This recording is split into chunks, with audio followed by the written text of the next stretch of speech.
بتائیں گے کہ آئی ایم ایف کی مینیجنگ ڈائریکٹر کرسٹالینا جارجیوا نے کہا ہے کہ پاکستان کو نمایاں مشکلات کا سامنا ہے۔ آپ کو بتا تو چلیں کہ آئی ایم ایف کی ایم ڈی نے کہا ہے کہ پاکستان کو اقتصادی مشکلات کا سامنا ہے۔ آئی ایم ایف کی مینیجنگ ڈائریکٹر کرسٹالینا جارجیوا نے کہا ہے کہ پاکستان کو نمایاں مشکلات کا سامنا ہے۔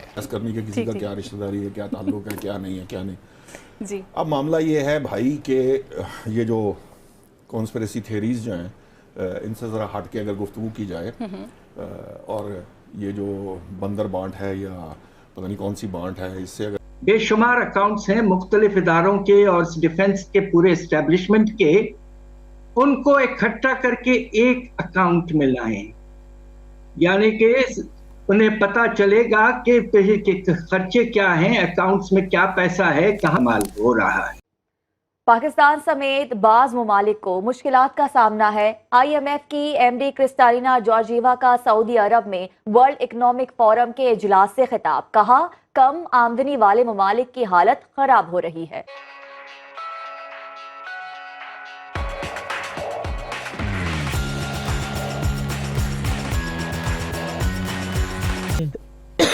یہ سیکورٹی سیکیورٹی کے خلاف۔ دوسری طرف آئی ایم ایف نے کہا ہے کہ پاکستان کو اپنے جو بجٹ کا خسارہ ہے، جس میں پرائمری ڈیفیسٹ ہم کہتے ہیں، پرائمری ڈیفیسٹ وہ ڈیفیسٹ ہوتا ہے جب آپ قرضوں کی سود کی واپسی نکال لیں، یعنی کہ وہ کم ہوتا ہے، اور آئی ایم ایف کہہ رہا ہے کہ یہ جو ہے یہ سرپلس میں ہونا چاہیے۔ بات یہ ہے کہ سرپلس میں لانے کے لیے سب سے بڑا خرچے کا آئٹم کیا ہے؟ ڈیفنس۔ تو یہ ایک اشارہ اس بات پہ ہے کہ ڈیفنس کے ایکسپینڈیچر کو سختی سے ٹائٹ کیا جائے گا۔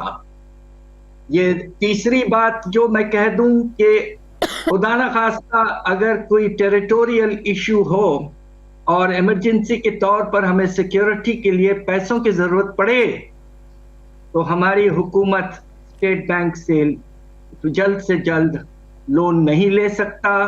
نہیں، یہ تو چیز شامل ہے نا ڈاکٹر صاحب، یہ چیز تو شامل ہے جس نقطے کو بھی بہت زیادہ ہائی لائٹ کیا جا رہا ہے، اہمیت دی جا رہی ہے کہ جو حکومت ہے وہ اسٹیٹ بینک سے قرض نہیں لے سکے گی، تو پھر یہی کہا جا سکتا ہے کہ بینک کیسے تابع رہے گا حکومت کے؟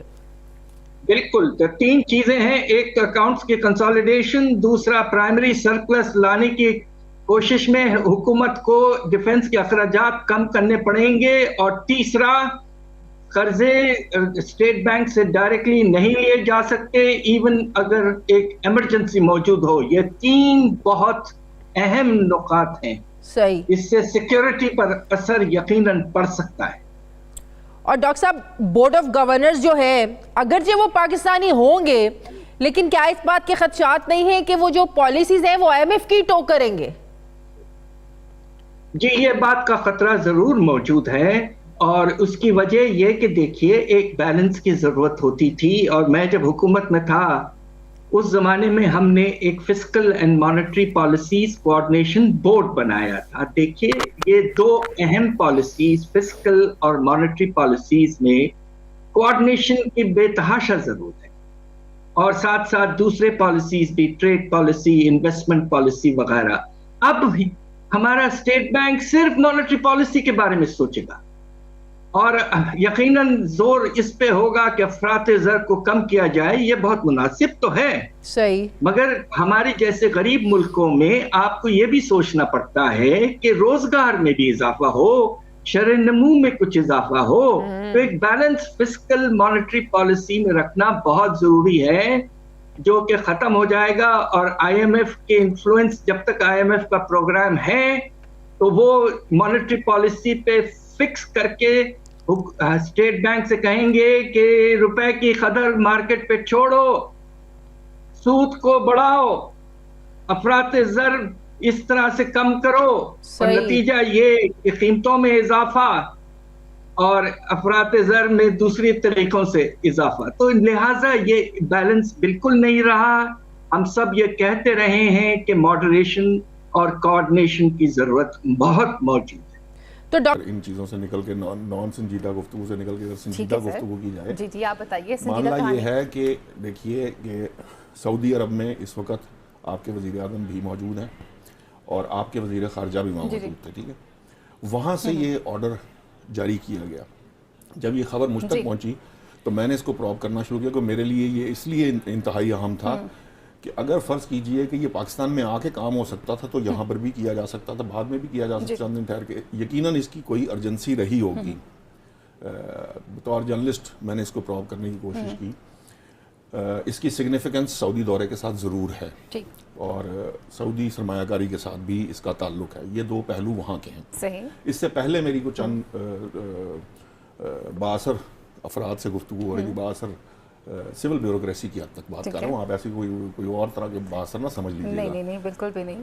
ان سے میری بات ہو رہی تھی ویسے ہی جسے کہتے ہیں نا کہ چٹ چیٹ. تو اس کے دوران مجھے یہ پتہ چلا کہ یہ جو ابھی گندم کا مسئلہ بنا ہوا ہے اس کے اوپر بھی بڑا آرگیومنٹ اس لیے ہو رہا ہے کہ جو پہلی اقتصادی رابطہ کمیٹی کی جو میٹنگ تھی جس کو اورنگزیب صاحب نے جو ہے وہ چیئر کیا تھا، اس کے کو خاطر خواہ نتائج نہیں نکلے تھے.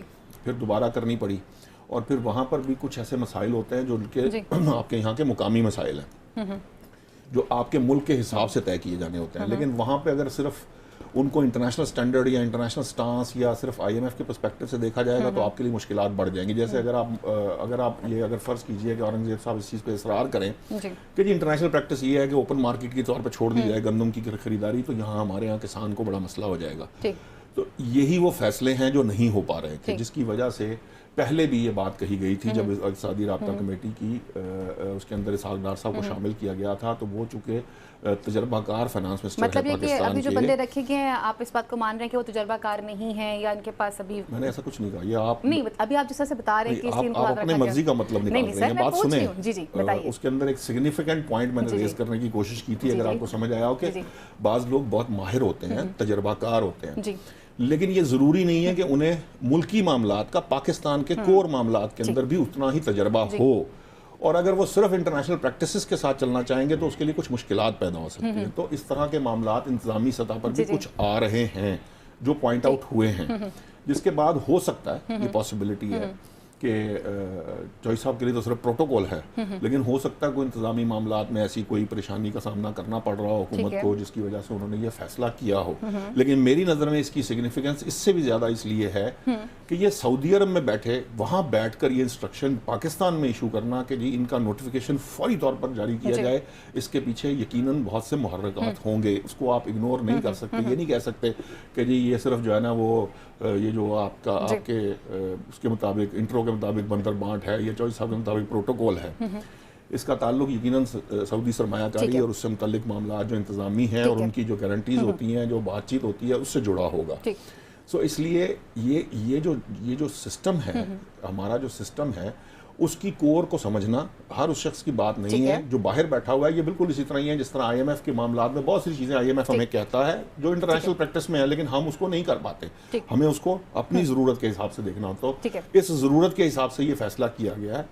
اور دوسری بات جو صدر کے بارے میں آپ نے بات کہی ہے، دیکھیے کہ اس میں کوئی مذائقہ تو نہیں تھا کہ اگر فرض کیجئے کہ صدر جو ہے وہ دنیا بھر میں ویسے پریکٹس یہ ہوتی ہے کہ اگر فرض کیجئے کہ کوئی شخص، ہمارے ہاں یہ نہیں ہے لیکن دنیا بھر میں پریکٹس یہ ہوتی ہے کہ اگر کوئی پارٹی صدر ہو، اگر وہ وزیر اعظم بن جائے یا صدر بن جائے اپنے اپنے نظام میں، تو پھر پارٹی صدر کوئی اور آ جاتا ہے. ٹھیک ہے، ہمارے ہاں یہ نہیں تھا. اب وہ اس کو کرنے کا مقصد یہ تھا کہ وہ پبلک لائزن جو ہے اس کو اپنے M P M N S کو، جو میں نے اس دن بھی بیان کیا تھا کہ اس کو سنبھالنے کے لیے وہ کیا جائے. سو میری نظر میں تنقید جو ہے نا وہ برائے اصلاح ہو تو زیادہ بہتر رہتی ہے، لیکن تنقید برائے تمسخر یا وہ ہو تو اس کا کوئی فائدہ نہیں ہے.